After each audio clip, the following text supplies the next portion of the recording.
kamu dan serta wujud. Inilah Injil Yesus Kristus menurut Santo Markus. Dimuliakan Tuhan. Pada suatu hari, Yohanes berkata kepada Yesus, "Guru, kami melihat seseorang yang bukan pengikut kita mengusir setan dalam namamu. Lalu kami cegah dia, karena dia bukan pengikut kita." Tetapi Yesus berkata, "Jangan kamu cegah dia, sebab tidak seorang pun yang telah mengadakan mujizat dalam namaku, dan seketika itu juga mengumpat aku. Siapa saja yang tidak melawan kita, ia ada di pihak kita. Sesungguhnya aku berkata kepadamu, siapa saja yang memberi kamu minum secangkir air, oleh karena kamu adalah pengikut Kristus, ia tidak akan kehilangan upahnya.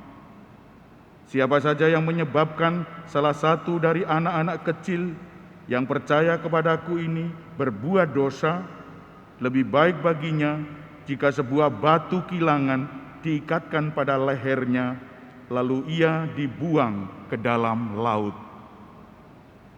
Jika tanganmu menyebabkan engkau berbuat dosa, penggalah, karena lebih baik engkau masuk ke dalam hidup dengan tangan buntung, daripada dengan utuh kedua tanganmu dibuang ke dalam neraka, ke dalam api yang tak terpadamkan. Jika kakimu menyebabkan engkau berbuat dosa, penggalah, karena lebih baik engkau masuk ke dalam hidup dengan timpang, daripada dengan utuh kedua kakimu dicampakkan ke dalam neraka. Jika matamu menyebabkan engkau berbuat dosa, cungkillah, karena lebih baik bagimu masuk ke dalam kerajaan Allah dengan bermata satu, daripada dengan bermata dua dicampakkan ke dalam neraka, di mana ulat-ulat tidak mati dan api tidak terpadamkan. Demikianlah Injil Tuhan. Terpujilah Kristus.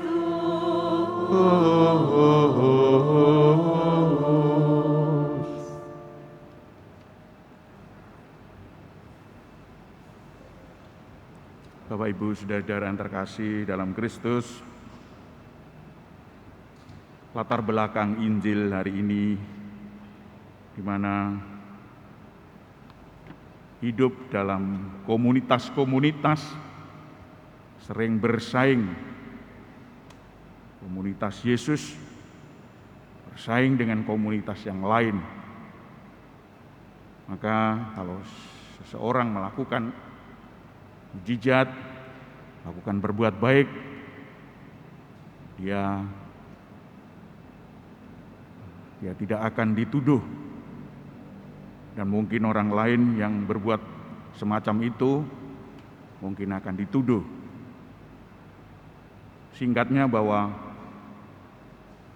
Yohanes yang bertemu dengan orang-orang, lalu dia berbuat baik padahal dia bukan murid Yesus, maka dia cegah dia. Inilah persoalannya dalam Injil hari ini. Ibu, bapak, saudara-saudari yang terkasih, masih diingatkan kita tahun 95, waktu rame-ramenya orang berbuat baik, tetapi dituduh macam-macam.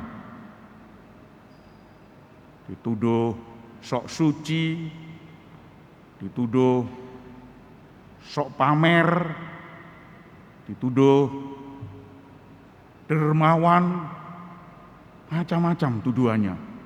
Tidak ada tuduhan yang baik, tidak ada. Tuduhan selalu jelek, jelek, jelek. Ibu, bapak, saudara-saudara yang terkasih, umat Katolik umumnya mengkeret, delosor tiarap, tidak berbuat apa-apa. Kalau seandainya kelompoknya dia berbuat baik, wah dipuji-puji. Inilah kasus-kasus yang terjadi dalam masyarakat.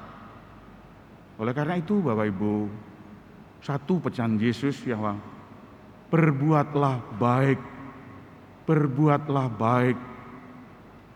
Selalu berbuat baik di mana saja kamu, kapan saja kamu berada. Karena perbuatan baik itu adalah perbuatan Tuhan.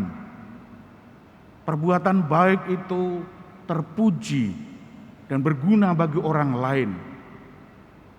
Orang lain menuduh macam-macam, terserah orang lain menuduh apa. Yang penting dengan tulus, dengan bakti sosial kita menunjukkan belas kasih kepada sesama. Inilah yang dipentingkan oleh Tuhan. Belas kasih kepada sesama, khususnya yang menderita. Oleh karena itu Bapak Ibu, kita tidak akan berhenti. Meskipun dituduh-tuduh, tapi kita tetap menjalankan hal ini. Di tahun yang sama 95 kalau tidak salah ada di lapangan Kodam Brawijaya. Ada 500 dokter dari agama Buddha, agama Hindu, bakti sosial. Juga dituduh macam-macam, bakti sosial. Wah, iku pamer, wah iku menunjukkan dirinya citra. Apa itu? Orang-orang kok dibegitukan? Ya sudah punya agama kok dibegitukan? Tuduhannya adalah tentang agama. Mengapa tidak tuduhannya tentang manusia, kemanusiaan?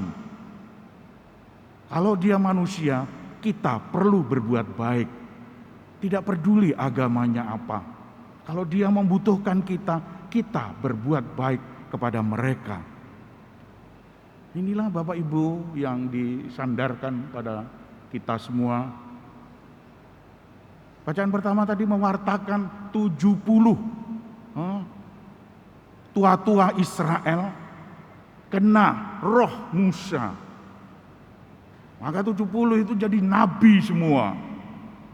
Wah, kalau makin banyak menjadi nabi, makin baik ini.